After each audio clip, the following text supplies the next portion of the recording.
Hello Taurus, Taurus rising and Taurus moon people. This is your weekly astrological and card horoscope for the week starting August 14th, 2017.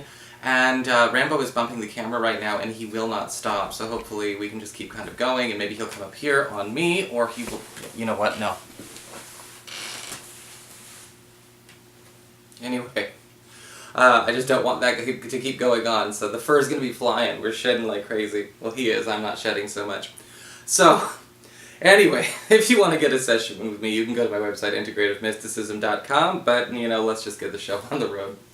So, for your astrology this week, it's all about your ruling planet, Venus. And we've got some weirdness happening with her on Tuesday, where Venus in Cancer in your third house of communications, pacts, and promises is going to form an opposition to Pluto, currently retrograde in your ninth house of higher education, government legal proceedings, travel, and your spiritual life.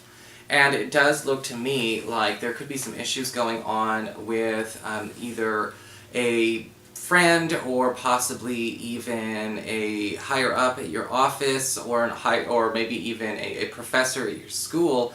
And things seem to be getting personal in this clash. Whenever Venus makes a clash to Pluto, we see issues of a person's insecurity, jealousy, possessiveness, issues, whatever issues they've been carrying their whole lives. And it does seem like they may be projecting a lot of that onto the situation that they share with you, whether this is something, again, going in how they're handling grades, interviews, classes, or actually how they're handling something that they need to be processing for you. This could also present an issue with Venus in the third house when it comes to people that you share a working contract with, whether it's a business arrangement, such as with an accountant, or maybe even with a realtor, or you know, some kind of support that you have hired for yourself, or maybe even somebody that you have a business relationship with, you know, in a more informal way, such as, you know, a roommate or a landlord-tenant situation. Personal issues coming from this person are definitely going to be a little bit more pronounced and adjusting their behavior in a way that's making this week a bit uncomfortable starting on Tuesday. Luckily it'll pass by Friday. On Thursday, we do have Venus, yet again, in that third house of communications, pacts, and promises, forming a square to Jupiter in your third house of your reputation, your schedule, as well as your service to others. And when we see this, this can actually be a good thing, but we have to pay attention to where this is shoveling a lot onto our plate. There could be an opportunity coming your way, either for new work, whether it's an extra project or a way to bolster your credit, your credibility, or how well people actually know you, boost your popularity, but it will actually come into a clash with what you've already got on the table when it comes to your current work, your current schedule. So you're going to have to be able to expand your availability if you want to include this. This can work out very, very well for you unless you're trying to keep your work hours under control and under more strict control. This can expand things. You know, sometimes we get a bit of a binge when we get Venus square to Jupiter, so be careful not to burn the candle at both ends, but if you're looking for a way to, again, bolster your popularity, get yourself out there more, this is a wonderful aspect for you. So what's going on with your cards? Well, for your spiritual advice, we do have the cow. And we look at the cow is more of a card that talks a lot about the capacity to actually nourish whatever it is we are actually working on, you know, and to pay attention with what is actually getting the nourishment it needs in our space, and to also be able to pull our energy and focus it on what does need it more than others. So we've got to take a good hard look at the people and the priorities and what's taking up so much time and space in our space, okay? You know, if you had to put your life on a pie chart, what is becoming more high maintenance? What's becoming more needy? What's becoming more, sorry, that was Rambo again. What's becoming more, you know, I guess you could say, what's taking from other things? Rambo. What is taking, that right there, what is taking away from your availability to other things? You know, sometimes we do have that happen. You know, we have a friend that, you know, takes up way more time than they should, or more energy, or maybe we have a work project that's starting to cost us money, or maybe we have a really high maintenance relationship situation and, you know, it's kind of pulling energy away from family and friends and kids and things like that. The cow is talking about equal nourishing and making sure that everyone is nourished, everyone does get all the energy that they need, but it's fair. And it is actually something that can be distributed fairly. And that may mean you have to kind of, taper some people off and start practicing where you need to give some people more this week. For your Earth sector, when it comes to your work and your finances, we do have the Chariot card upright.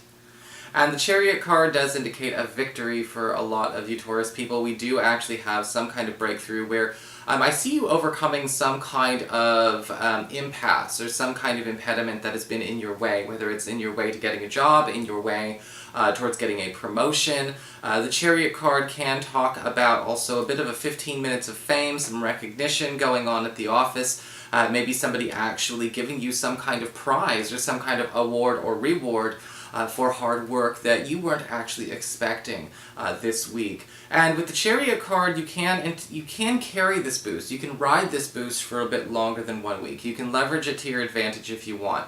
One of the things I also like about the Chariot is that if you're looking for a swift transition out of an arrangement that you don't want to be in anymore, whether it's the department you're in, whether it's the schedule that you have, or what have you, the Chariot card can actually, again, while you're in that, you're in the sun, when you're that 15 minutes of fame, whatever you say goes. So if you need to segue out of it or transition out into something better, move on to greener pastures, whether within this job or elsewhere, you may. For your communications with air, when it comes to your friends, your relatives, and the others in your life, we do have the Wheel of Fortune upright.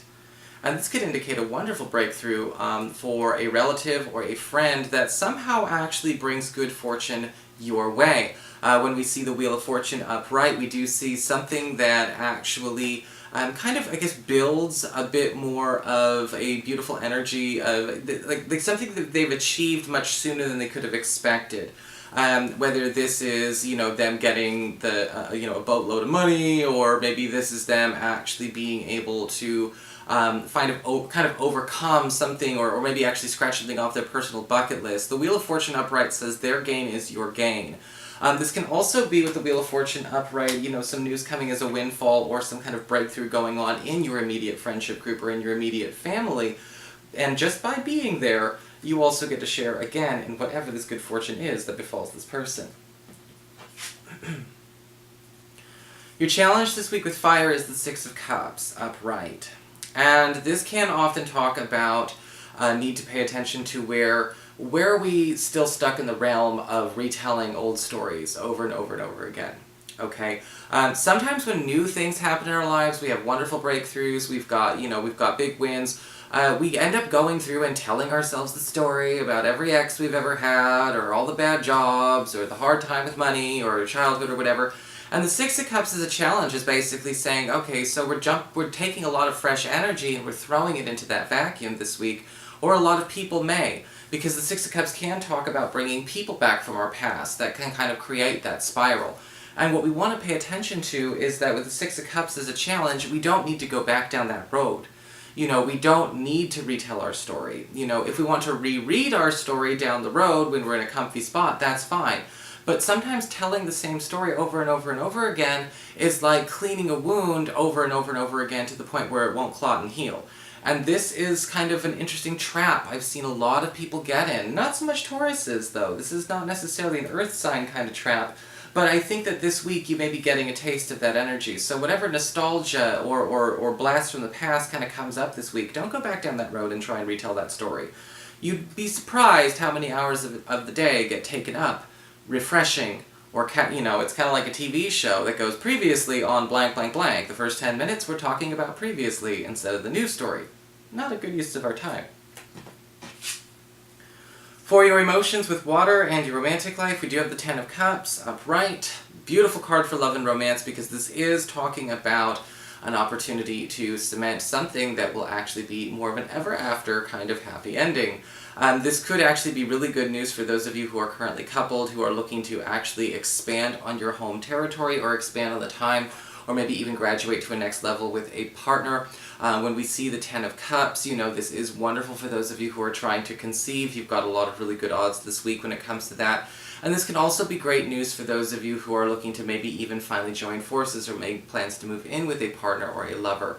Keep in mind, yes, Mercury is currently retrograde in that 5th house of love and romance, as well as relationships with your kids for the majority of this month, so we may not necessarily want to jump in on this right away. However, as we get into the beginnings of September, this kind of energy will still be with us, and it will be something we can play with.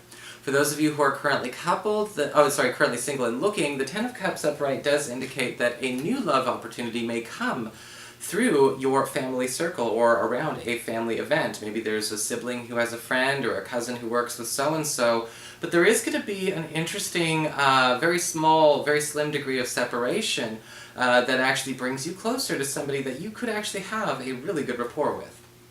So that is your horoscope, Taurus. I hope you enjoyed it. If you did, please like, share, and subscribe. You know I appreciate it. And of course, if you ever want to get a session, you can always follow the links below or go to integrativemysticism.com.